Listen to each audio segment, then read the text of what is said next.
Hello students, আমার চ্যানেলে তোমাদেরকে স্বাগত। 2026 মাধ্যমিক পরীক্ষার্থীদের জন্য শুরু করছি ভূগোলের ক্লাস। তোমাদের সামনে এখন নিয়ে আসি 5 নম্বরের একটি ভীষণ ইম্পর্টেন্ট প্রশ্ন ভারতের আঞ্চলিক পোর্শন থেকে। তোমরা দেখতে পাচ্ছ যে উত্তর ও দক্ষিণ ভারতের নদীগুলির পার্থক্য, উত্তর ও দক্ষিণ ভারতের নদীর পার্থক্য, এটি কিন্তু 5 নম্বরের জন্য ভীষণ ইম্পর্টেন্ট এবছর পরীক্ষায়, মাধ্যমিক পরীক্ষা, এমনকি তোমাদের যে ইউনিট টেস্ট সামনে আছে সেখানেও কিন্তু এই উত্তর ভারতের নদী ও দক্ষিণ ভারতের নদীর পার্থক্য 5-এর জন্য ইম্পর্টেন্ট হতে চলেছে। চলো শুরু করি ক্লাসটি। আর ক্লাসটি শুরু করার আগে প্রত্যেকদিন আমি যে কথা বলে থাকি, ভিডিওটা শেয়ার করবে আর অবশ্যই লাইক করবে, কমেন্ট করবে, আর আমার চ্যানেলে যারা নতুন আছে তারা অবশ্যই আমার চ্যানেলটা সাবস্ক্রাইব করে রাখবে। চলো শুরু করি। দেখো, উত্তর ভারতের নদী, দক্ষিণ ভারতের নদী, তার আগে বিষয় কি বলছে, উৎস। দেখো, প্রধানত হিমালয় পর্বত থেকে উৎপন্ন হয় উত্তর ভারতের নদী। দক্ষিণ ভারতের নদী দেখো মধ্য ভারতের উচ্চভূমি থেকে উৎপন্ন হয়। বিষয় আছে প্রকৃতি, হিমবাহের বরফ গলার জলে পুষ্ট নিত্যবহ নদী, বৃষ্টির জলে পুষ্ট অনিত্যবহ নদী। এরপরে দেখো,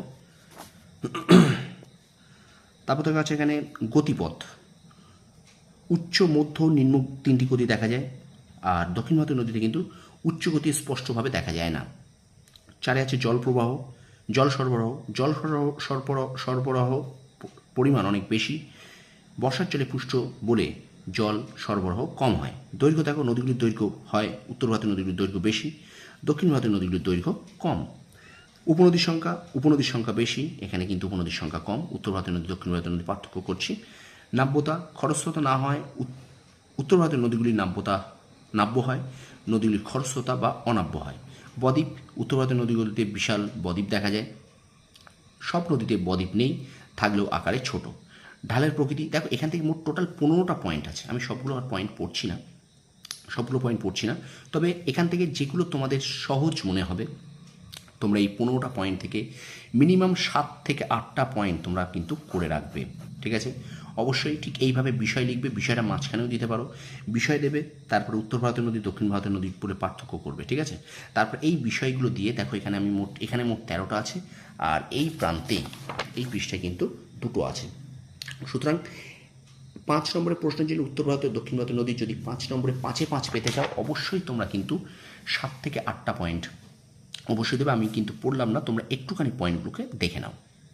ঢালের প্রকৃতি, ভূমিভাগের প্রকৃতি, বয়স, জলসেচ, নৌ পরিবহনযোগ্য, জলবিদ্যুৎ উৎপাদন, বন্দরের উপস্থিতি, এগুলো কিন্তু তোমাদের লিখতে হবে, ঠিক আছে? দেখে নাও, একটু ভালো করে দেখে নাও এটা, ঠিক আছে?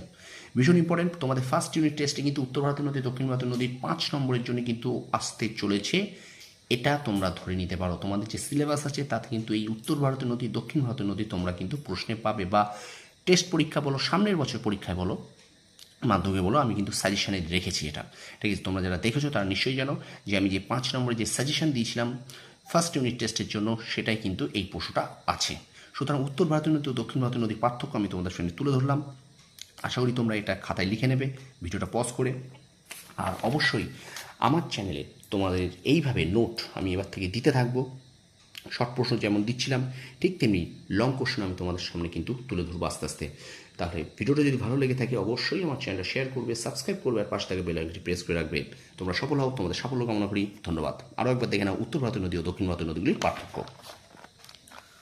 একটু বেশি করে শেয়ার করে দিও, ঠিক আছে? একটু বেশি করে শেয়ার করে দিও। তোমরা সফল হও, তোমাদের সাফল্য কামনা করি। ধন্যবাদ।